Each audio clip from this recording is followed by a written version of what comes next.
नमस्ते। आज हम भारत के दिल में बसे एक बेहद दिलचस्प और कह सकते हैं पुराने सवाल को समझने की कोशिश करेंगे। आखिर ये द्रविड़ पहचान क्या है?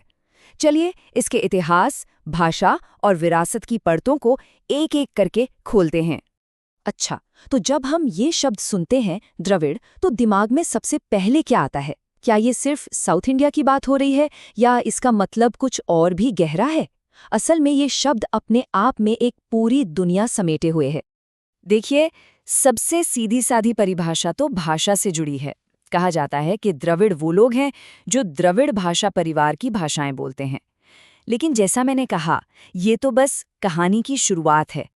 तो चलिए इस पहचान की जड़ों को खोदते हैं और इसके लिए हमें हजारों साल पीछे जाना होगा। शुरुआत करते हैं इसके पहले स्तंभ से, यानी इसकी ऐतिहासिक जड़ों से।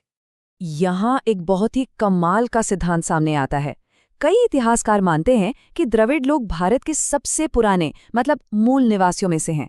और सबसे रोमांचक बात कि उनके तार सीधे प्राचीन सिंधु घाटी सभ्यता से जुड़े हो सकते हैं। तो ये कहानी आगे कैसे बढ़ती है? माना यह जाता है कि जब सिंधु घाटी सभ्यता का पतन हुआ तो वहां के लोग धीरे धीरे दक्षिण भारत की ओर चले गए। अब सवाल उठता है कि इसका सबूत क्या है? देखिए, सिंधु घाटी की लिपि तो आज तक कोई पढ़ नहीं पाया, पर उस अनसुलझी लिपि और पुरानी द्रविड़ भाषाओं के बीच कुछ हैरान करने वाली समानताएं मिली हैं। हाँ, ये सच है कि इस पर अभी भी रिसर्च चल रही है, लेकिन ये एक बहुत मजबूत थियरी है। चलिए, अब आते हैं दूसरे और शायद सबसे मजबूत स्तंभ पर। वो चीज जो इस पहचान की जान है, और वो है भाषा। ये वो धागा है जो करोड़ों लोगों को एक साथ पिरोता है। कितनी भाषाएं? 70 से भी ज्यादा। जी हाँ, ये कोई छोटा मोटा भाषा परिवार नहीं है।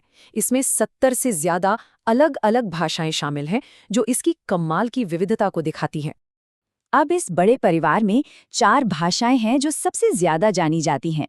तमिलनाडु में तमिल, आंध्र प्रदेश और तेलंगाना में तेलुगु, कर्नाटक में कन्नड़ और केरल में मलयालम। और इन सब का अपना एक बहुत ही शानदार इतिहास और साहित्य रहा है। और ये विरासत कितनी गहरी है, इसका अंदाजा आप तमिल भाषा से लगा सकते हैं। ये सिर्फ एक भाषा नहीं बल्कि दुनिया की उन गिनी चुनी सबसे पुरानी जीवित शास्त्रीय भाषाओं में से एक है। जरा सोचिए, एक ऐसी भाषा जो हजारों सालों से आज तक जिंदा है, बोली जा रही है। तो भाषा के बाद अब बात करते हैं संस्कृति की। ये है द्रविड़ पहचान का तीसरा मजबूत स्तंभ। चलिए देखते हैं कि वो क्या चीज है जो इसे इतना खास, इतना अलग बनाती है। अगर द्रविड़ संस्कृति की चमक देखनी हो तो वो 3 चीजों में सबसे साफ नजर आती है। 1, उनकी शानदार वास्तुकला।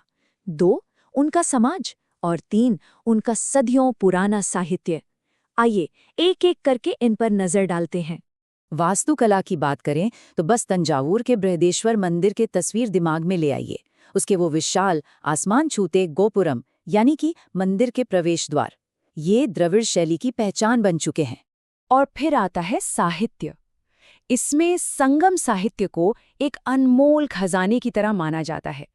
ये असल में कविताओं और कहानियों का एक बहुत बड़ा संग्रह है जो हमें हजारों साल पहले के जीवन की एक झलक देता है। तो हमने इतिहास देखा, संस्कृति देखी, अब चलते हैं विज्ञान की दुनिया में। हमारा चौथा और आखिरी स्तंभ है जेनेटिक्स, जो हमें सीधे हमारे डीएनए से कुछ बहुत ही दिलचस्प सुराग देता है। तो देखिए, आज की जो मॉडर्न डीएनए रिसर्च है वो हमें बताती है कि ज्यादातर भारतीयों की जड़ें 2 प्राचीन आनुवंशिक समूहों से जुड़ी हैं। इनको वैज्ञानिक नाम देते हैं एंसेस्ट्रल साउथ इंडियंस यानी ASI और एंसेस्ट्रल नॉर्थ इंडियंस यानी ANI। अब यहाँ सबसे दिलचस्प मोड़ आता है। जेनेटिक स्टडीज ये बताती हैं कि जो द्रविड़ भाषा बोलने वाली आबादी है वो मुख्य रूप से ASI समूह से जुड़ी हुई है। इसका मतलब क्या हुआ?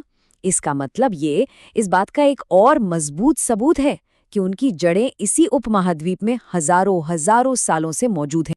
तो जब हम इन चारों पिलर्स को मतलब इतिहास, भाषा, संस्कृति और जेनेटिक्स को एक साथ रखकर देखते हैं तो हमें क्या तस्वीर नजर आती है? एक ऐसी पहचान की जो सिर्फ इतिहास की किताबों का हिस्सा नहीं है बल्कि आज भी जिंदा है और सांस ले रही है। तो आखिर में हम कह सकते हैं कि द्रविड़ पहचान कोई एक सीधी सादी चीज नहीं है।